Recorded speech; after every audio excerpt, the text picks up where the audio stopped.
Okay, good morning. Thank you for coming, and I suppose for braving the traffic of the marathon, which seems to have held a few people up. And that's something we actually hadn't planned for, so we thought we anticipated everything, but we missed one thing, so my apologies for that. My name is John Nemec. I'm an associate professor here in religious studies. I work on Indian religions, and currently serve as the director of the South Asia Center, which is one of the two co-sponsoring groups of this event, the other being the Contemplative Sciences Center. And we have, as you know, 3 sets of panels through the day. We have coffee and refreshments outside that are available to all. There will be a lunch break. We don't have lunch for everyone, I'm afraid, but at least we have coffee, so that's pretty good. For those who don't know, there are bathrooms, men and women, outside and just sort of to the left as you go outside, should you need it.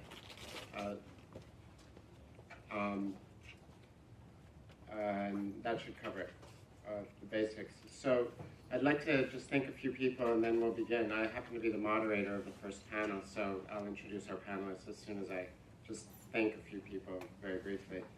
First of all, I'd like to thank the Contemplative Sciences Center for so generously offering financial support for the event, and also for the support of Brian Phillips and Jed Verity, who work for the Contemplative Sciences Center and did a lot of work, and I really appreciate what you've done to bring this event together. Also the Architecture School and Phoebe Crispin and Peter Waldman, who have done a lot of little things to make sure we could have this room and that things could run smoothly here in the A School, so thank you for your help. And also all the participants who hail from 4 separate schools of the university, including the college and graduate school, of course, but also the architecture school and the medical school and the nursing school. This is something that's not often done at the university, to have this kind of significant inter-school interaction, and we're quite happy and optimistic about what it could lead to. And so I'd like to thank all of the panelists, of course, but many of the panelists come from the Contemplative Sciences Center Directorate. They run the Contemplative Sciences Center, and I thank them in particular for participating today. And also for our guests who are coming internationally, including 2 who are on the stage today. One who was particularly, both were rather heroic in coming from Zurich in India, but one made particular efforts and will have visited 4 countries on her way here and back. So we thank you for that. So without further ado, let's begin. Our first panel today is a panel titled Yoga and Ayurveda in Premodern South Asia. I'm the moderator. My name's John. We did that. And our first speaker is John Campbell, who's an assistant professor in the Religious Studies Department here at the University of Virginia. And he's someone who played a key role in helping to bring about the Contemplative Sciences Center in the first place. He got his doctorate from Columbia University in 2009. He himself is an accomplished yogi in the method of Patabi Joyce, and wrote a dissertation on the Guhya Samaja Tantra, and particularly an important commentary written by Chandrakirti. So I'd like to give a warm welcome to our first speaker, John Campbell, who will give a paper entitled Yogic Models of Death and Dying in the Indian Buddhist Tantras, a comparative analysis of birth and living in pre-modern South Asia. Welcome.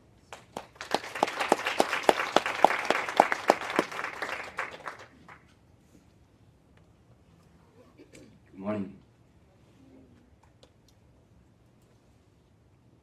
I'm going to break with my own usual custom of trying to blast through way too much material in too little time, in hopes of greater coherence than sometimes I achieve or fail to achieve in presenting papers, and also in keeping in mind, as I have been in preparing for this conference, to try to present some of my recent research in the context of the work that I've also been involved in with helping to set up the Center for Contemplative Sciences, which in some, at first was inspiring and exciting, and then became increasingly problematic, because as I tried to think of very facile ways of contextualizing the psychophysical models of yogic development in pre-modern Indian Buddhist Tantric systems, and to contextualize that into a modern medical paradigm, I found myself at a loss.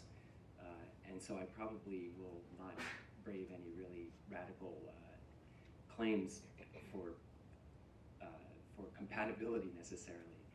And instead I will focus really on the material in hopes that some of those connections will present themselves.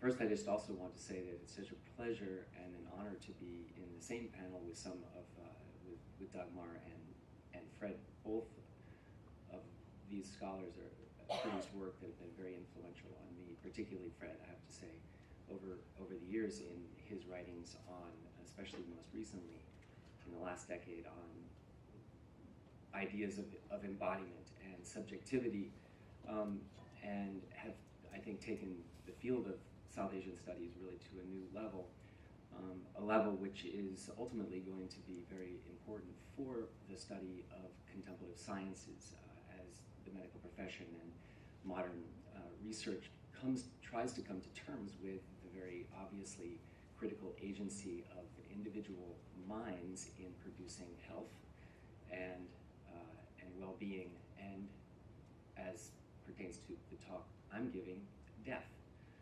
So another alternate title or subtitle I might have given, or I thought later to give to my talk, would be Death and Other Opportunities in Premodern South Asia, because of the central fixation, if you will, of Buddhist traditions on the death process. And just as every medical system that we can consider, whether it be traditional Ayurveda or the various forms of medicine that have emerged from different Buddhist cultures, a great deal can be inferred about them by their understanding of the organic process, and their therapies are obviously linked to an understanding of the life and etiology of the organism, but leaving a surprising question why there is not more attention paid to really the paradigmatic medical event, which is death itself, which is certainly the most universal medical experience that we will all face. This is, of course, it is universally experienced, and in the Buddhist traditions of pre-modern South Asia, there is a very fascinating overlap between the yogic traditions and I believe an enormous contribution to the science of life, as we call Ayurveda, in particular, a remarkable contribution found or to be discerned in the sadhana systems of Indian tantric systems, both Buddhist and Hindu. A quick preface to say that death has not, and death practices among Buddhists has not been a topic of, a favorite topic among academic scholars of Buddhism, at least until recently, having been marginalized among what are considered, probably erroneously considered, popular piety practices, popular Buddhist practices, and therefore not worthy of consideration because of a basic incompatibility with, or an apparent incompatibility with, a doctrinally normative view of Buddhism, which would be a concern with selflessness. Therefore, you read in some of our great foundational works of Western Buddhist studies that while Buddhists are, because of being centrally concerned and primarily concerned with the realization of the lack of a permanent enduring self, therefore death is no biggie because the self is because the self isn't truly there. Then therefore death any sort of attempt to do practices at death which would either project an individual toward a pure land or a better rebirth were really basically larded with too much superstition to pay attention to. That prejudice has been largely given up in modern Buddhist studies, although there is still a difficulty in reconciling the two, I would say, two main categories of death practices among Buddhists, both contemporary and pre-modern, and those are either rationalized toward trying to, for the person undergoing death to achieve an auspicious rebirth, or even ideally a heavenly rebirth in a pure land, for example. But alternatively, and the aspect that I'm going to focus on, are practices that are organized around the attempt to manipulate the death process and to incorporate it as really a central practice in which the practitioner attempts to align their dissolving embodiment with that of the Buddha's own enlightened body, speech, and mind. To begin with, a few words on the evolving notion of causality and karma in pre-modern South Asia. It's notable that there are virtually no references to rebirth in the pre-Upanishadic writings of the Vedas. Well, Fred may correct me on this, but as far as I have come to understand, in the Brahmanas and the ritual texts of the Vedic corpus, and it's only in the early Upanishads, the Brihadaranyaka, Chandogya, Kaushitiki, that we start to see cryptic, veiled references to the workings of a universal ethical causation, which will result in rebirth.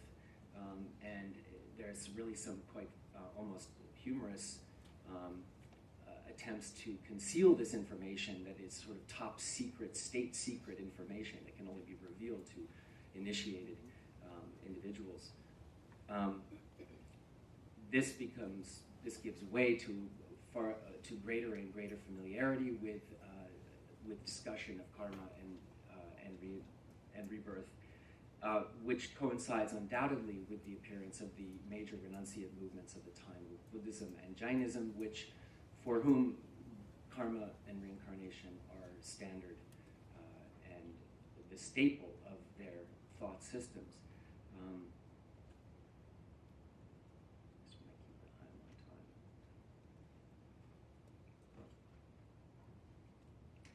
The Upanishads themselves, whether or not we can, the historical tracking of any of yogic systems is extremely vexing and perhaps impossible, but there is at least a text precedent in the Upanishads for looking at a typology and a mapping of the death stage processes in the Shvetashvatara Upanishad, which describes various hallucinations which occur at the time of death as a person's physical capacities start to literally dissolve. And these, a standard typology of 5 illusions which appear, or sensory illusions which occur, becomes something that we see recurring again in later Buddhist tantric texts. And as I mentioned before, within a century of the early references in the Upanishads to reincarnation, the Buddhist tradition had not only made death and its inevitability a central feature of its teachings, but also began to pay an enormous amount of attention to of course, to the Buddha's awakening process. And then his own subsequent final death, his parinirvana, was, of course, open to enormous speculation of how that was either a typical death or was an extraordinary death. But the place where, an early place in Buddhist literature where we start to see the two areas of speculation coming together, that is, what is happening during the death process along with speculation about what was happening to the Buddha as he attained enlightenment under the Bodhi tree, is in this area of speculation, shastric, scholastic speculation. In general, we refer to as the Abhidharma, the about Dharma teachings of early Buddhism, and particularly in the area of discussion of the form and formless realms. The standard model of cosmology in the early Abhidharma presents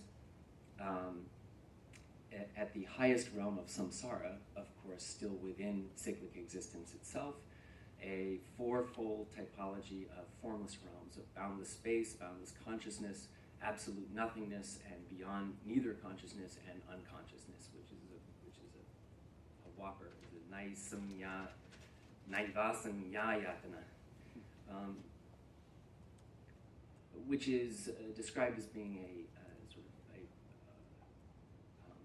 well, I won't get into what it's described, aligned with yet. Fascinating detail of the stories of the Buddha's awakening is how he describes later to his followers that in his night of awakening, there are these 3 periods of the night where he achieves his full awakening.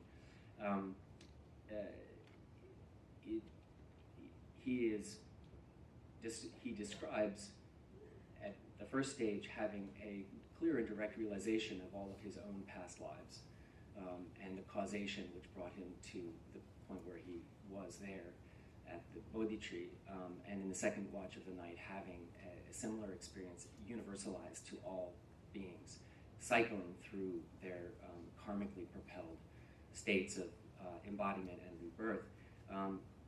At the same time, also literally through what he described as a manomayakaya, or a magically made body, or a phantasmical body, a yogic astral body, traveling through all realms, spatially all realms of samsara, and determining on the basis of this travel that nirvana, or awakening, or release,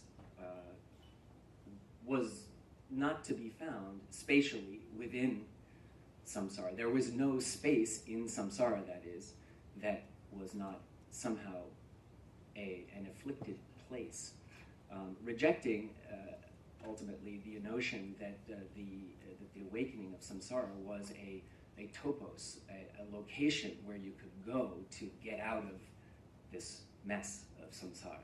Instead, he describes a process whereby a boundary, that his awakening actually occurs in a liminal space between the form and formless realms. Of course, this is very abstract and hard to kind of get it, and I'm not even going to attempt to unpack that according to early Abhidharma, but I bring it forward in this context because of its interesting similarity and possible mapping onto much later yogic models that show up in the Buddhist Tantric literature that I've been studying.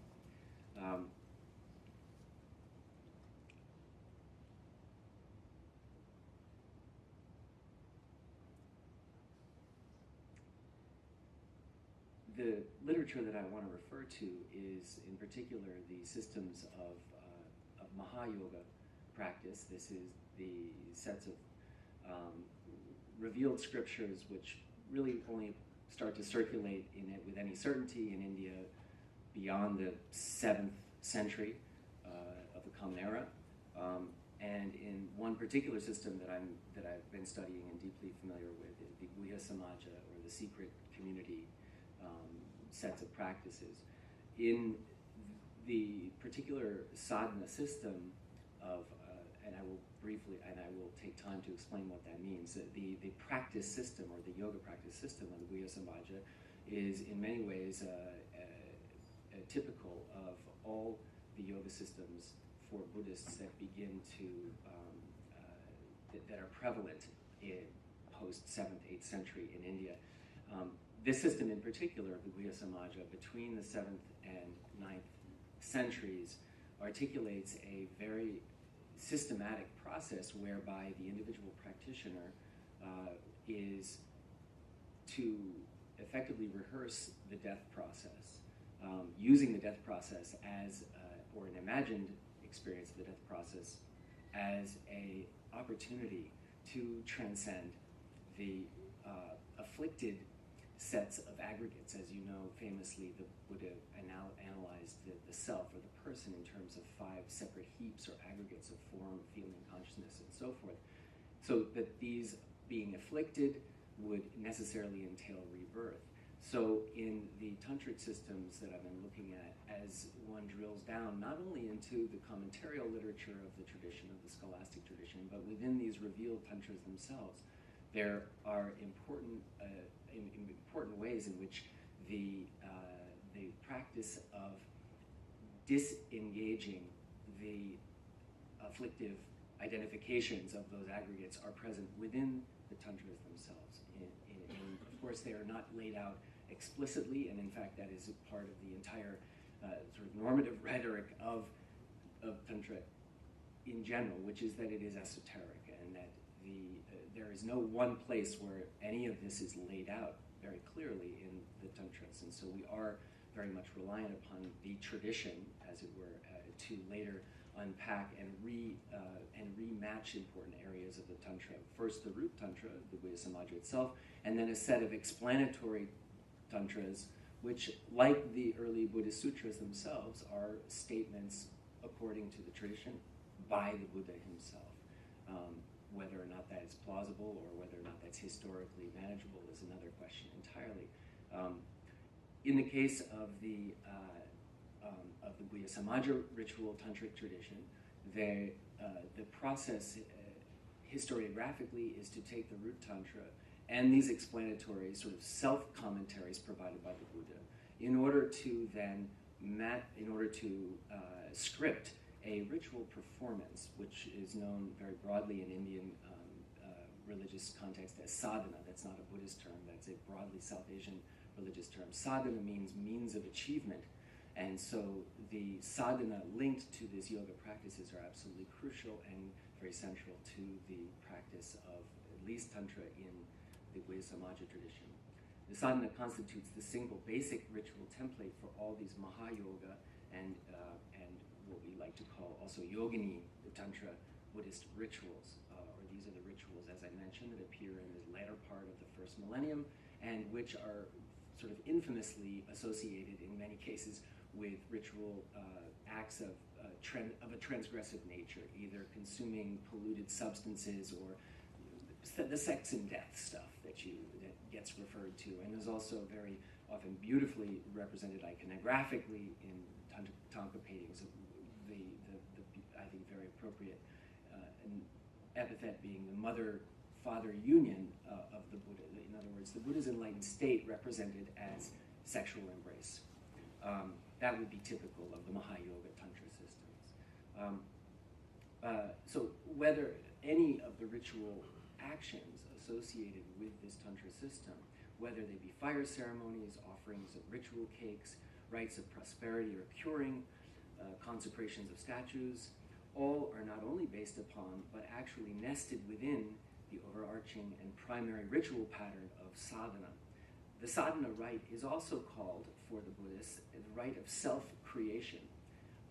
And better yet, you might call it self-resurrection. It says atmotpati, atma-utpati, so self-resurrection or self-creation.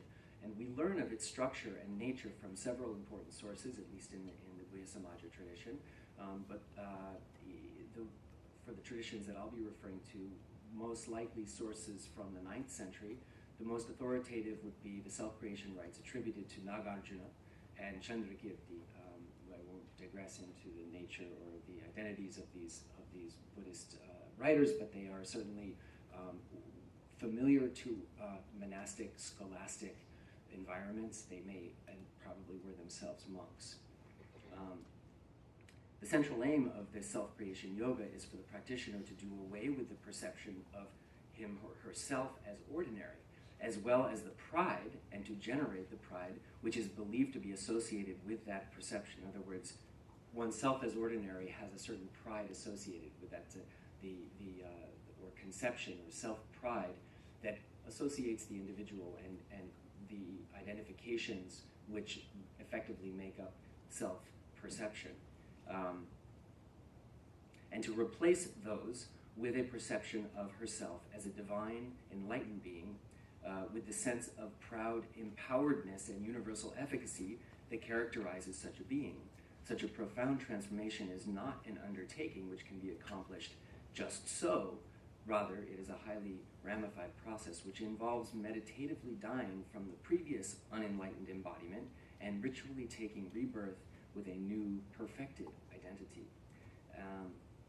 These ritual texts ascribed to Nagarjuna and Chandrakirti describe the following main stages of the rite: determining a site where the ritual should be performed, focusing on great compassion as the motivation, meditating on a protective perimeter, focusing on voidness or emptiness as a way of eliminating ordinary perception and its pride, creating the cosmic foundation for the mandala world, a perfected world, constructing the divine palace and its mandala environments, entering into this mandala of ultimate reality, which is death, and arising therefrom in the form of Buddha Vajradhara, performing a series of yogic exercises to bless one's newborn, enlightened body, speech, and mind, again entering into ultimate reality or death, arising in a new embodiment to benefit others, and then performing various enlightened activities, as the Buddha himself was known to have done. This is the basic schema of the rite, and as noted, the fundamental structure of Mahayoga Tantric ritual. The various ritual activities besides self-creation all gain their efficacy by being enacted by an enlightened being. It is through the self-resurrection as a deity in the sadhana, as just described, that the practitioner assumes this omnipotent ritual identity. The first three stages are quite straightforward and fall within the general patterns of Indian and Buddhist ritual practice. Finding a suitable spot, lovely, somewhat off the beaten track, setting the correct motivation of universal compassion as required of a Mahayana practitioner, and delimiting the site with a proper protective boundary. And this is also familiar from ancient Buddhist practice.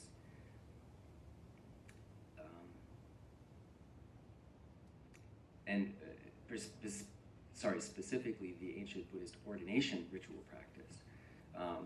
The practitioner then focuses on the fact that all things, including the practitioner himself, herself, that they are void of an intrinsically real status, which serves in this context as the epistemological precondition for such a rite of radical reenactment of the cosmogony. She then imaginatively creates a divine environment for this recreated personality to inhabit, the mandala with its glorious palace, suitable as the residence of a fully enlightened divinity. The yogini then, quote, enters the mandala of ultimate reality, which is to say, she dies from her ordinary personality and arises in a thoroughly accomplished, perfected form whose mind is suffused with the great compassion and wisdom of voidness cultivated previously. A variety of yogas involving the arraying of recitation of mantras, a manipulation of vital airs, of vital winds or pranas, or energies, life energies, are then prescribed to reinforce and consecrate this identity. And she enjoys the type of beatific body known as the Sambhogakaya, or the fully beatific body of a Buddha, which is a special lucid embodiment in which he interacts with other enlightened beings. She then dissolves this rarefied form again into the clarity of death, thereby re-entering the so-called Dharmakaya, an enlightened form in which one is pantheistically identical with the entire universe. And having heard the pleas of enlightened angels to take birth once again in order to benefit others, she arises in a concrete bodily form, visible to all. This is called the Nirmanakaya, thus covering the three basic bodies of the Buddha. Thank you. And as the Nirmanakaya, again, performing enlightened activities.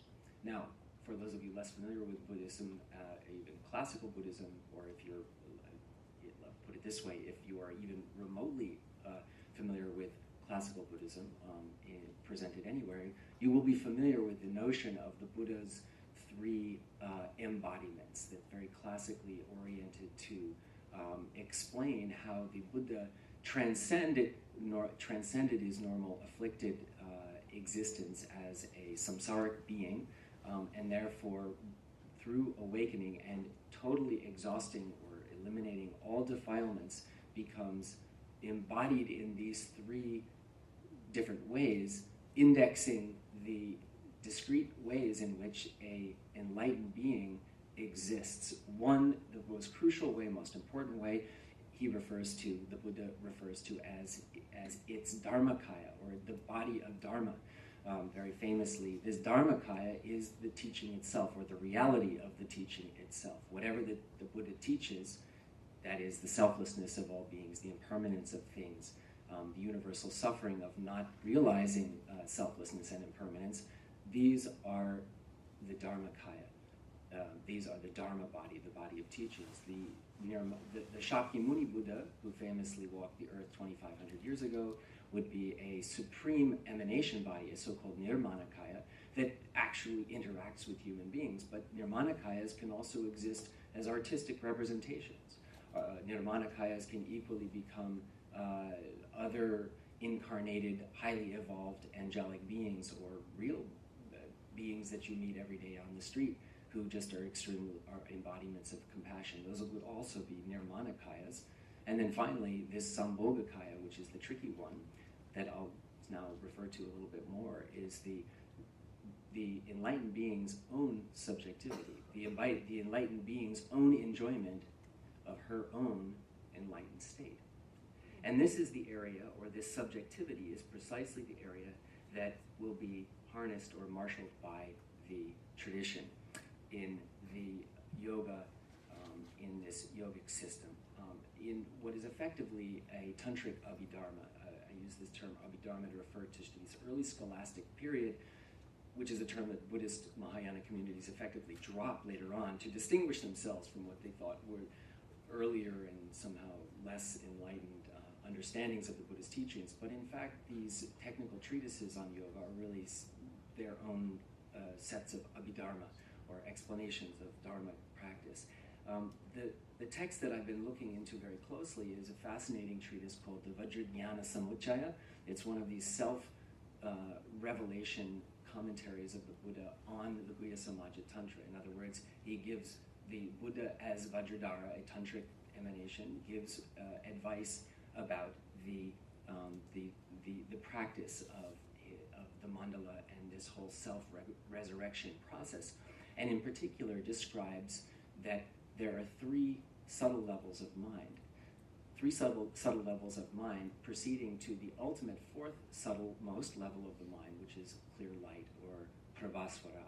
And in the process of in the death process, what typically happens is an individual goes through a process of dissolution that I referred to earlier, that is referred to as early as the Upanishads, where physical deterioration followed by mental deterioration, ultimately leading up to death. What is actually happening there are subtler and subtler dissolutions of the main physical components of the individual's body, which then, once those have completely subsided, and that actually will manifest the appearance of death to the uninitiated, the mind will still be active, and the mind will then start to go through its own dissolution process, where subtler and subtler levels of mind will be activated as the individual retreats into a more and more remote state of life, as it were. And these three stages, and this is I will not have hardly any time to talk about these, are in a sense they are described as being these three levels of the subtle mind preceding the ultimate enlightened state of mind are polluted with, or encumbered with, entwined with what are known as 80 prakritis. This is a fascinating term because it also is familiar from Sankhya. It means 80 natures. These are effectively instinctual habit patterns, very much like the kleshas of the Abhidharma, but they describe a much deeper level of habit pattern. They are things like not only the standard desire, craving, attachment, and so forth, but also sucking and grasping and sort of instinctual genetic urges that are responsible serially for the individual not recognizing the subtle levels of mind that are appearing to them. Because they don't recognize those subtle levels of mind, when they finally arrive at the subtlemost essence of what they are, which is known as the clear light, according to these traditions, they do not recognize it. By that time, they've passed out, effectively. In passing out and overwhelmed by the momentum of their grasping of these 80 instinctual conceptual instincts, they then are propelled into what is known as the in-between state, and then they take rebirth. So, concluding, this is a fascinating area which I will continue pursuing, and the reason I thought to bring it and share it today is because there is very clearly a highly sophisticated set of rhetorical elements in the not only Buddhist but of course across numerous different traditions. A rhetoric that has potential, if you will, using the term very broadly, medical implications. Jonathan Smith, the great scholar of religion, noted that there is a certain scholarly approach to the study of myths that mistakes them for explanations of natural phenomenon, leading to the conclusion that they reflect a magical or pre-logical form of thought. But against this approach, it has been argued that, quote, myths may think with natural objects or categories. They are almost never about natural objects or categories. The seasons may serve as a medium for thinking about periodicity, regularity, order, distinction, transformation, and place.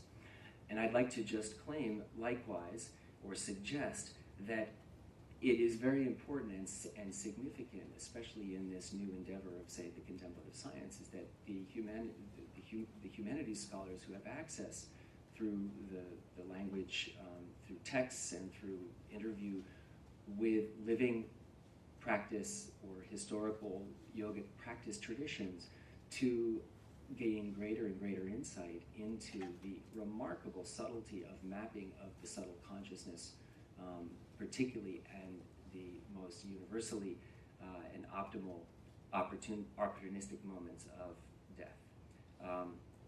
And as a medium for thinking about ritual purity, freedom, gnosis, and health.